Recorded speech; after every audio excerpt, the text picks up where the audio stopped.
What's going on, everybody? C4, welcome back to the channel, and we are here for episode 2 of our Vancouver Grizzlies Create a Team Madden 22 franchise mode on the PC, better known as Pink Slip Season 2. If you want to know how do we get to this place, what is going on, you have a modded team C4, it's the Vancouver Grizzlies, how did you do that?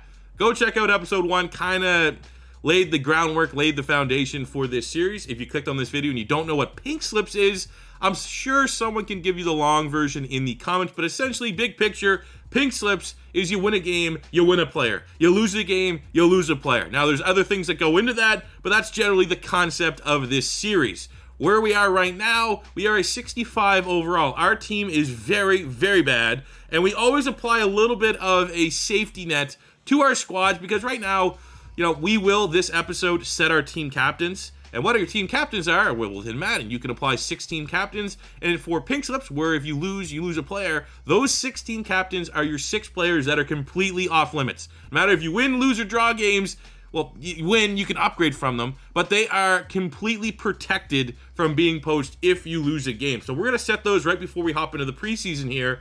But outside of our team captains, if we were losing games and applying regular Pink Slip rules, there's just no upgrades to be had. Like if we lost to the Cleveland Browns here in the preseason, they had a 5-star performance, they get all of our players that they could potentially want, there's just no upgrades that could be had because most of our team is like 65 or below. Like, they got James Wilder. Like, it just doesn't make sense. So the threshold is going to be set, I think, and it could be fluid, I think 75 overall. So from our team right now where it is, 65 overall, all the way up to 75 overall, that is going to be our buffer period of just trying our best to find ways to win games and add players to our squad. And then once we get 76 and beyond, any player that is not a team captain is going to be open to being poached. So at least that gives us a 10 overall window to try to build this squad up into a somewhat competent franchise. What else do we got that's different? Well, today's episode is going to be the entirety of the preseason. Obviously it's going to be not full games. I'm going to chop up some gameplay, chop up some highlights, and hopefully we can win some of these players. And if, because it is the preseason for the Browns, the Saints week 2, the Cowboys week 3, we're not going to be poaching players from their teams. If we somehow, some way can find a way to win, and usually preseason, the whole second half is a lot of their backups, we have a chance. We will be applying our Pink Slip scoring, but from that scoring, we will be taking that into the free agency pool where we can look like if we got a 3-star performance, which is, we'll say plus 10 upgrade. We'll just take that plus 10 upgrade and take 246. It's a 6 upgrade.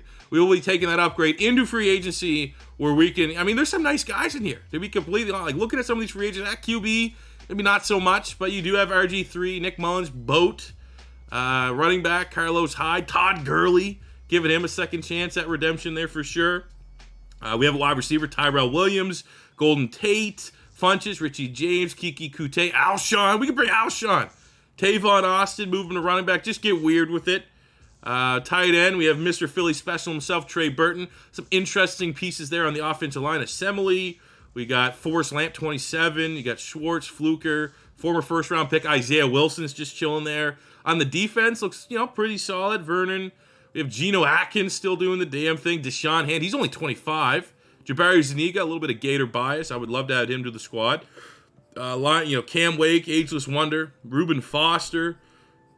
Perfect. Barron. Manti Te'o. We have Mingo. Vic Beasley. Brian Poole would be sick. Garyon Conley could be actually we find a way to win between Arnett and Garyon Conley. That could be 2 corners we go with for quite some time, instantly, team captains, if we can find a way to get a win there. Carl Joseph, you have I got Urban Meyer fired, and Josh Lambo. So, there's some really interesting options here that if we can find a way to win. I think, usually, again, because the second half, a lot of these preseason games, we're going to go against predominantly backups, we have a chance. I would be shocked if we don't win at least one of these preseason games. They'll set up everything for week 1. Changes from traditional Pink Slips. I assume a lot of people that have clicked on this video know what's going on with Pink Slips. I am adding, to make it a little bit more difficult, from this 65 to 75 overall save period, we will still be implementing a loser wheel. And I haven't fully built it yet, but essentially the concept's going to be if we lose a game, every single position on our squad is going to be on a spin the wheel. And if we roll whatever, it's going to be literally every position from quarterback, left guard, left tackle, center, right guard, left side linebacker, all the way down to kicker and punter. Every single position is going to be on this wheel, and if we roll that, it's going to be like a -1 overall, base overall. We can do whatever we want. We can cheese it potentially and like knock off awareness points, but at least it's some form of punishment. It's not that harsh, but it's still affecting our squad when we do lose, so it's not like we have a free pass. We haven't ever done that before in Pink Slips, but I think there should be a little bit more challenge to it. So that is something that will be different, but we won't be seeing that until at least week 1 of the regular season, because this is the preseason, man. We want to get our feet wet. We want to get our toes wet. What else can we talk about? Well, we met the team last episode, but you did not meet the coaching staff. So the Vancouver Grizzlies are owned by the Canadian government. It's not owned by the city of Vancouver. It's not owned by some millionaire in Vancouver, some, real estate mogul. It's essentially kind of like the Green Bay Packers, where the Green Bay Packers are owned by the people of Green Bay. Well, the Vancouver Grizzlies are owned by the Canadian government. Therefore, Canada owns it. So we have the greatest budget. And we have assembled a coaching staff that I think is 10 out of 10. Best staff money could buy at this given point. So let's introduce the coaching staff of the Vancouver Grizzlies. At head coach, former Philadelphia Eagle head coach, Super Bowl winner, hottest name, I think, for this upcoming coaching, head coaching cycle, where you have the Chicago Bears, the Jacksonville Jaguars. Some of these big teams for sure going to be locked in. Maybe the Minnesota Vikings getting a head coach. Doug Peterson's going to be near the top of that list. We were able to swoop in, pooch Doug Peterson, just pooch him. Come in, steal him, and pooch him all the way to becoming the head coach here. Doug Peterson, he played in Green Bay. He's used to the cold weather. Coached in Philly, cold weather. He said, you know what? No big deal, Vancouver. It's exactly where he wants to be. So I'm excited to have Doug Peterson. At OC, of course, Dom Savage. I feel like the Savage God. Pink Slips legend. The first Pink Slips legend. It was time. Usually we kind of go the way head coach. Head coach is a little too big. Like let's add in a little sense of realism that Tom Savage. He's a guy right now that played in the NFL, played in college. He's been out of the league for a little bit. Maybe he tries his hand at coaching. He's not going to get propelled right into a head coaching job. So we're going to start him out here as our offensive coordinator. And then for our defensive coordinator, we're going to try to get a little bit of that Bill Belichick coaching tree. And we have poached Gerard Mayo, who's the linebacker coach for the New England Patriots. Actually had an interview job for the Philadelphia Eagles head coaching job before they hired Nick Sirianni. So I felt like at this point, even though I'm not a huge fan of that 3-4 scheme, it's what we're going to be rocking and rolling. So we got Gerard Mayo, much like Tom Savage, one of the hotter young names in the coaching world. So I'm excited to have them. We have 100 staff points that we could spend at this given point. And I feel like, why not? Let's see what we can do here. So I think what we should do for the Dougler, because we have 100, and we're pretty close in staff mods, let's get down here and get our weekly trainings. Let's get these up to a full 3 extra weekly training spots. And it still gives us 10 points here to start. Oh, we actually can't start that tree now because you want to get down there to the final piece. Helps your team be all scheme fits. But that's a huge win. After school tutoring is like a top 3 talent tree ability. And Doug Peterson is coming in with that Super Bowl background. He should have some form of like established talent tree. So the fact that we got full on staff mods there, and that's maybe why he got fired in Philadelphia, because he's so loyal to his staff. So we got some points here who actually, it's kind of against it, anti-Doug Peterson, because like a lot of these boosts are for like hiring and firing and replacing staff mods, and really that's kind of why Doug got fired, because he was so loyal to his staff that just weren't cutting it in Philadelphia. But it makes it, not much better for Doug. We got a very powerful and useful skill tree ability right there. So we met the team, we met the staff. I think we're just about ready here to get out there. We can look at our scouts. Scouting is, it's going to be a little tough. We got Sean Sutton. We need everything. I don't hate this right now. We got offensive linemen. You need to protect your quarterback. We need a quarterback first and foremost. So having a tier 3 scout at QB is important. We're focusing on the offensive line. You know what? Actually, I'm going to get rid of this guy. I'm going to get rid of our tier 2 offensive line just because we don't need double on the offensive line. So we're going to get rid of Dick Klein there. And we're going to look for a tier 2 scout. I would love one on the secondary. That could be something that we look for. So let's see. Tier 2, we have D tackle for Preston Lee. Wide receiver Reggie Wayne, Marcus Colston. In the secondary, we have Rodney Harrison, Rondé Barber. I actually hate both those guys. Both those guys have done terrible. There we go. We're going to bring in Aqib Talib to scout the corners for us. Absolutely. I know it's maybe a slightly hot take. People hate him on commentary. Like, I think he was Fox. I kind of like Aqib Talib, to be completely honest with you. I think he's pretty good at his job. I like his perspective. But there's going to be our scouting staff for year 1 of the Vancouver Grizzlies. Much like our coaching staff. S tier, we have pretty much unlimited funds. So why not have the best of the best to try to give this 65 overall team the best shot they can to establish themselves as a big-time franchise. So we're pretty much ready to get into this preseason game. In terms of settings, we're going to keep it on All-Pro just to give us a chance. You know, should we go default? I mean, all Madden's going to be stupid hard. We're gonna go All-Pro default for the time being. I feel like up until that 75 threshold, why not give it? Let's give ourselves a chance. And if things suck, things are too easy. You know, if we win all 3 preseason games or something outrageous like that, 100%. We will knock this up to all Madden. But this is going to be our little bit of, introductory, get a feel of where the team's at, how they play, what's the level of competition in this preseason. And by the end of this preseason, we will know what difficulty is going to be the best for competitive yet exciting 65 base overall team gameplay. But excited for the preseason. Because if we do win the preseason, it's not like we're poaching players. We're going to be just hitting the free agency pool. Which is nice. And I think now, really the last thing, we got weekly strategies. We could focus on that here for the Browns game, but ultimately for these, I'll probably just skip these.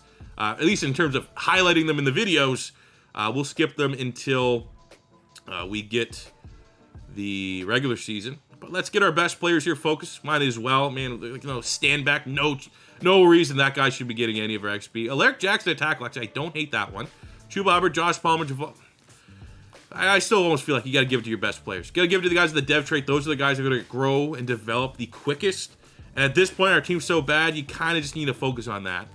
Let's get these guys through their training. And that actually, there's going to be some pretty good news when we all come out of this, is that we get to make our team captains. It is now time to hop in. Get geared up. Get loaded. Figuratively and literally, if you want to. Get loaded. Because Pink Slip Season 2 is about to start. And we got a little upgrade there for the veteran Dontrell Inman, who is on this team because he played the CFL at some point in his career. Because we have every player that's played in the CFL's rights. But now it is time to announce the team captains. The first team captains in the Vancouver Grizzlies history. So our first team captain, we're going to go in the running back position. And we're looking at Chuba Hubbard here, formerly of Oklahoma State, formerly of the Carolina Panthers. I think at this point, I think he's going to have the biggest opportunity to hit the ground running for this franchise here in year 1, because I think there's going to be somewhat suspect quarterback play, so we're going to have to try to run the ball. When in doubt, run the ball. So here's our first team captain. Chase Claypool is getting the second team captaincy. This also feels kind of obvious. He is an absolute beast, and I will be honest with you, I am considering moving him to tight end just because our Claire's not that good. And someone like Claypool, you move him to tight end, he's probably going to get more targets. So that way there we can kind of force feed N'Keal Harry and Josh Palmer and not have to, our 3 guys want to go to all the wide receivers and pretty much ignoring the tight end spot. Tight ends get a lot of favorable routes. And at 6'4", 240, Claypool is built like a tight. I don't know yet. We're going to wait and see. That's going to be another thing I want to kind of test out and feel out here in the preseason, is whether or not Claypool is going to be more valuable to our squad as a wide receiver or moving the tight end so that we can just have N'Keal Harry, Josh Palmer, and then, whomever on the outside. But we're going to go Claypool right now. We might come back to Palmer or Harry. Not exactly sure yet if we want them to be a team captain. Laurent Duvernay-Tardif also could be a valuable team captain just from an overall standpoint. But we're going to make our third team captain for sure Neville Gallimore, because he's young, only 24, and has that dev trait. I feel like that's a safe bet that you're going to want him long-term potentially for this squad. So he is going to be our third team captain. Our fourth team captain is going to be David Onyemata, 80 star dev. Give me interested to see how he handles the switch to a 3-4. Now as a defensive end, he's played defensive tackle for the Saints, but he is our fourth team captain. Our fifth team captain is, I think it should probably be Singleton. I don't know, but we're going to give our fourth one, the easiest last captain, make sure we get him in, is Javon Holland. Much like Claypool, probably, if I had to pencil in 2 guys that I think will be here at the end, whenever we decide to kind of wrap up the Grizzlies, I think Claypool and Javon Holland are kind of locks for that. So we have 2 team captaincy spots left. So we have St. Juice, 2370. You have Singleton, who's nice, but he's 27. So I think we should give St. Juice one. He is banged up right now. He's out for 11 weeks. A lot of these players, the teams that we poached them from, sent them with all of their injury designations. So we're going to be a little bit light here. But I mean, just establishing at this point, St. Juice will be our 5th team captain. I think he has a whole lot of upside. So that kind of leaves us one spot left. Really, we got Laurent Duvernay-Tardif from an overall standpoint. Nikhil, I mean, I think honestly it comes down to like Singleton, Josh Palmer, and Nikhil Harry. And you know what? Because we're not at any risk of losing any players, I'm gonna let you guys decide who should be our 6th and final team captain. Should it be Nikhil Harry? Should it be Josh Palmer? Should it be Alex Singleton? Do we go even lower down here and end up making it like freaking Sean Oakman or Streveler, the QB? I mean, maybe Streveler balls out here in the preseason. We're like, man, this is a guy we can win around. Could be a great redemption story. But that 6th and final team captain, it's up to you guys. Whatever you guys pick, whatever you reply in the comment section, he will be known as the people's captain and get that 6th and final spot. So there we go. All the legwork ahead of year 1 of this Vancouver Grizzlies season is now complete. 15 freaking minutes. It is now time to get in the preseason. We will chop up the clips and hopefully find a way to win one, I would say at least one of these 3 games. And maybe by the end of this episode, you might not want to, type in and comment that 6th and final team captain, because we can find a way to win one of these games. We could be able to poach someone off that free agency pool that comes in and should obviously get that 6th and final captaincy spot. But we have to get out there and do it. And first up is the Cleveland Browns home game at the Grizzlies Den. I'm excited to show you guys the field.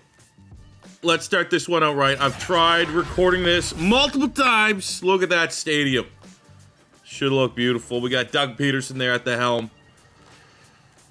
I'll tell you right now, OBS, Streamlabs OBS can suck it. I wasted a whole day. This video was supposed to be out the 27th. Today's the 28th. Trying to figure out a way to record this. But look at that, man. It's worth it at the end. Beautiful field. Inspired by Coastal Carolina. We got the teal field. So every time it's a home game, it stands out that way. And look at those are the best jerseys, I think, that are in the NFL right now. If those jerseys ever existed, if Vancouver ever became a team in real life, I think we can all agree that these would be the best jerseys in the NFL. So it's preseason.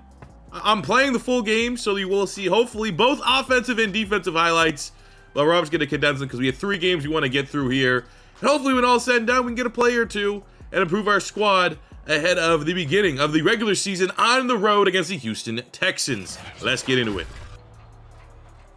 Okay, pretty terrible stats for our starting quarterback. Good first run for Chiller. Wow. I'll say for someone that has been playing predominantly on Series X, so you have the next-gen version, definitely feels different. Players are faster, more arcadey, I guess. I don't even know if that's fair to say because there's probably people who are like, well, this is more realistic. It feels different, though.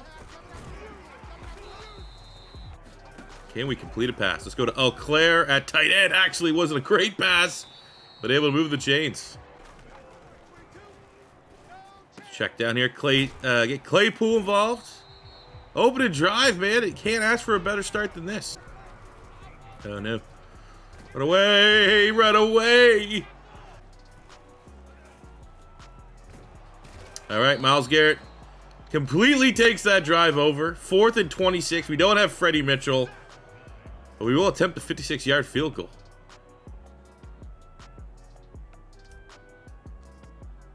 First points! It is up! And it is good! Preseason or not, first points in franchise history. Okay, backups are in. And Keenum connects with Anthony Schwartz to get the first touchdown of this game. Now that the backups are in, we'll probably just play the moments from here on out. All right, 3rd and 1. Oh, Jesus. Now we get the CFL players in. If you ever asked a question, what if CFL players played against NFL backups? That's where we're at. We got Stanback, William Stanback. He's been one of the better running backs in the CFL the last couple of years, at least according to his stats, because I don't watch the CFL. All right, we got to kick another field goal here. Let's Be absolute money with the guy with the most weirdest name in Madden. Liam Hajrulala. Is that actually it? Hajrulala. It's from like Kosovo. Something like that. Oh, we got the score. Oh, on the 1 yard line. Okay. Let's go, Stanbeck. Prove that CFL players can hang in the NFL to a certain degree. Hey, oh, of course he couldn't get it. Let's go with this one. 2nd and goal. Zylstra. Zylstra! And it is a touchdown. Vernon Adams Jr. to Brandon Zylstra. And again, preseason North, there is the first touchdown in Grizzlies history. Okay, now we gotta think about Pink Slip scoring here. Zylstra, I know if he gets a 2nd touchdown, that is Pink scoring. So let's try our best to get it to him, and we do! CFL All-Stars just having their way with the Browns' 3rd stringers right now. It honestly comes down to the defense. Our defense has given up 3 points in 3 quarters. There you have it.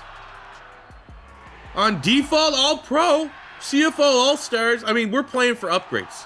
You know, these guys here playing not to get injured, playing to just make it through the preseason. We're over here knowing that if we win games, we win players that help us out. And that is a big-time victory. Preseason might not count in the record books, but we know what happens. And I think we got to give full kudos. Vernon, like, that was 85% simmed. And our team hung with the Cleveland Browns. 27-10. I don't care that it was mostly backups. That's pretty goddamn impressive.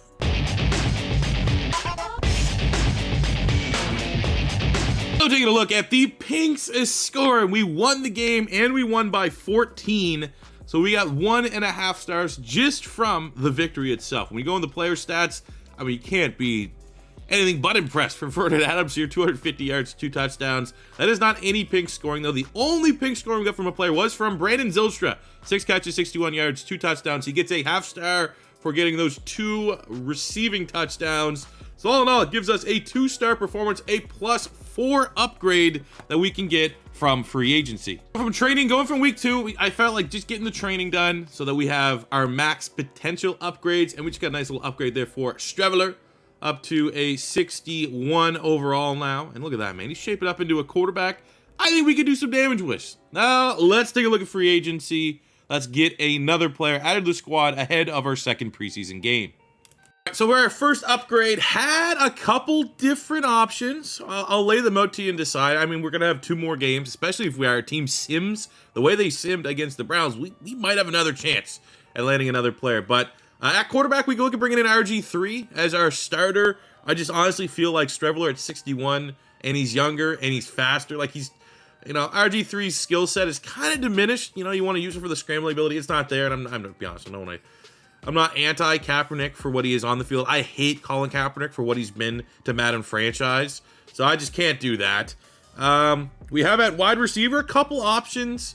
We can look here at 72 wide receivers. Kute, Anthony Miller, Alshon Jeffrey is an option. We also have another potential upgrade to get Damian Ratley, who's been a little bit of a Pinks staple over the last couple of years. But I think we're good at wide receiver. Between Palmer, we got N'Keal Harry. We have Chase Claypool. Don't really need one. We have, on the defensive side of the ball, a couple options at corner, and I feel like we could double dip at corner, come back to it at a later date. We can get up to a high 72 upgrade at corner. That would be really Grant Haley would be our only option, but I'm looking more so at this point for outside corners. 5'9", 190, he's more of a slot type player. We have another option here potentially at 67 overall price point. A couple options, you have TJ Green. You know, fits more so the mold of an outside corner, 6'3", 215 pounds, converted safety with 92 speed. We have Thomas Graham Jr., again, kind of more of an inside slot guy, but he's only 22 for a rookie. Like, that is actually, like, in terms of, like, the best player long-term we could potentially get, I think it is most likely Thomas Graham. We also have down here Wilcox, rookie from BYU, 6'2", 200 pounds, 23 years old, 64, 93 speed, 92 acceleration. I mean, like, a really intriguing skill set there. Could come and be corner 3. We also have in the safety department, we can get Earl Thomas, +2 to move on from Eric Wilson to get Earl Thomas. You know, again, that's more so just getting some big-time name value back there. Would Earl Thomas ever come? I don't know. Plus, he's 32. And I think like if we're going memes, we should go to a spot that I think we would really feel it, would really notice it. So that is why our first upgrade here, even though I showed you those options, and we can just maybe more so show you those options so we know if we win another game, what kind of players, at least in this point in the video, that are up for grabs, that are within the area code of potential upgrades. I am going to spend a +4 upgrade. We could get Kale Warning, we've used him before, or Kelvin Benjamin. I am going to use my full. He's not even going to take the starting spot. I will say I value Canadians more, but we could sign Kelvin Benjamin using +4 to move on from Duke Williams, who was our converted wide receiver that became a tight end. Why not do that and get an actual legitimate meme here, who is our now tight end 1 on our team in Kelvin Benjamin. Duke Williams using that +4. Thank you for your services, but you are no longer required. Kelvin Benjamin is now tight end 1 for the Vancouver Grizzlies. All right, open and drive. Play the moments, all that good stuff. Let's get Kelvin Benjamin his first catch and move the chains here. Oh, force that. He made the catch, though. Baby steps. That's a win, I think. Even though it's not a win, it's a win.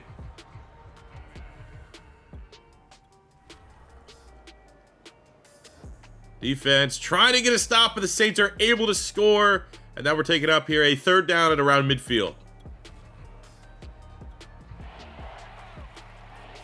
Let's go, Chuba.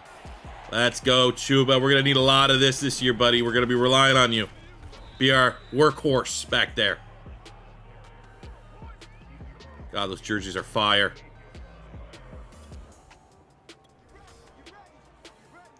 All right, 3rd and long here. 3rd and 7.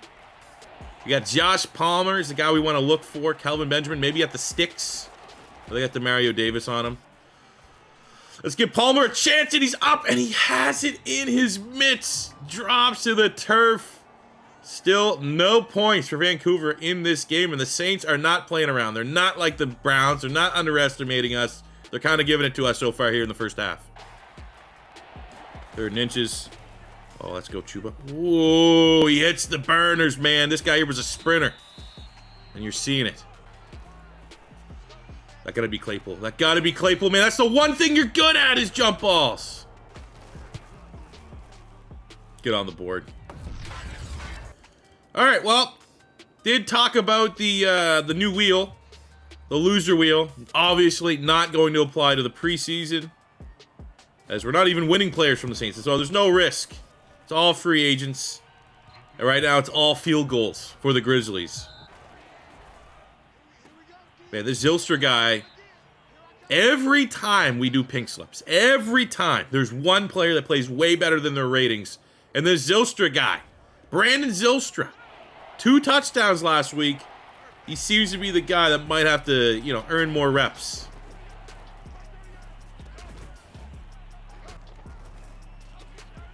Hey, look at this guy. Just doesn't go down contact, makes contested catches. I'm becoming a fan. All right, let's see. Coach wants a 4th down. We got the slants call. Let's see if we can do it. Dontrell Inman, the veteran. Used to catching passes from Phillip Rivers. He's probably like, what the hell's happened? Oh, can we go Zylstra? Oh, my. If he would have had a one-handed grab, I think I'd have to give him one of the starting spots over like Josh Palmer or something like that. But unfortunately, turnover on down. Still looking for a first touchdown of the game. Oh my God. I don't even know who that is. Who is that? Is that my long snapper? If that's that JP, oh, it's Bruno LaBelle. That is an actually insane grab. I think he spent some time on the Cardinals practice squad. And I remember him because I was like, this is at a point before like, now there's dozens of Canadians sprinkled throughout college football. I remember a point from Bruno LaBelle. He's on the Cincinnati Bearcats when I think it was 2 years ago with Desmond Ridder. I was like, oh shit, a Canadian. That's awesome. Let's go. We got Claypool. I don't know why he's out there, but we have just because we don't have depth at wide receiver.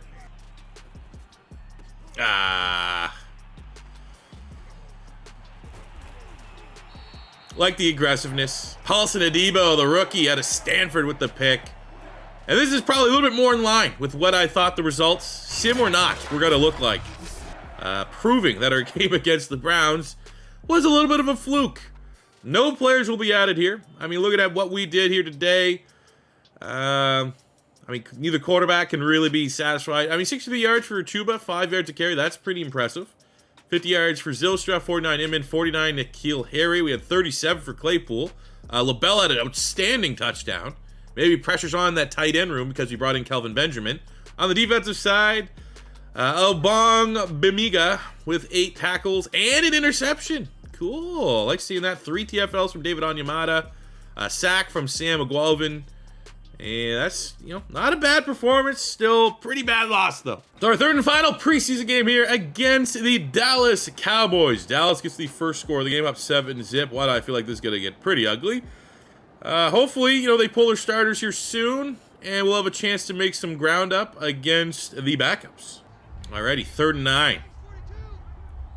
Do we go to Kelvin? Do we dare go to Kelvin? I'm pretty intrigued by Claypool on the outside there, especially if that safety doesn't go over to help. He does not. So I feel like if we can just get enough arm under this, and that's a noodle throw. Oh, but Claypool comes down with it. Let's go.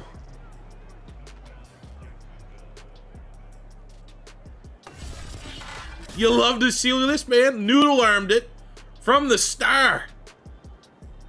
And that's just a size mismatch. 6'5". That's gonna be like one of our go-to plays, is just throw it up for Claypool to jump up and get it. Let's go, man. What a ball from QB1 Streveler. Defense, doesn't stop. Dallas goes all the way downfield. Scores a touchdown, but now for sure they have their backups in. So, oh, wait, never mind. This game's over. There you go. That's the way she goes. 42-7. So I really just want to know what happened in... Like, look, they had Dak in for almost the whole game. I mean, not either quarterback. I mean, Streveler had that deep ball to Claypool. That's probably the only good thing that happened. The only redeeming thing from film that we could take from this game. 55-yard touchdown. I mean, not bad for Palmer. 5 catches, 42 yards. His most active game of the preseason. Defensively, Singleton, 9 tackles. A couple TFLs there for the squad. We got a sack from Aguovin. Happy seeing that. But ultimately, I mean, hey, come on, man. Get your starters out. We're trying to win some free agents to make some small gains in the preseason. And Jerry Jones over here hating Canada, playing his starters in the final preseason game for 90% of the game. So through all of our evaluation, we do have to send 2 players back to, well, I mean, there's no more CFL, so they're going to be going to work at Zellers. Only Canadians will get that reference. So, I mean, hey, we got a long snapper here. We paid his respects. He gave him, it's like, you know, like think of The Longest Yard. You ever see that movie? And Burt Reynolds' character and the Lanier one, you know, you give him that final play, the trick. You know, we kind of did that with JP there. You know, it's just one of those things. It's not working out for us. And then we got Simoni Lawrence at linebacker. We actually do kind of need 4 linebackers on the roster. So we're going to send Spencer to the practice squad. We don't have to actually get rid of him. So that works out well for us as we get through the final steps here of the preseason. All right, so we're at the ending point here for today's video, setting everything up for week 1 on the road against the Houston Texans, who are probably going to be one of the lowest rated teams we play all season long. So we could start things out with a hot victory. Looking at our team, from what we can gather from the preseason, in terms of depth chart moves, I only made 1. And I think we had him in there, wide receiver 4. I think Zylstra did enough, made a couple plays for us. We'll bump him up here to wide receiver 4. Zylstra, Palmer, Claypool, and Harry is definitely one of our stronger suits. The fact that we're able to have an addition here of Kelvin and Benjamin to the mix. Hopefully we have enough weapons to be at least remotely competitive when we hop in on the sticks there. Plus, obviously, we got Chuba Hubbard doing the damn thing.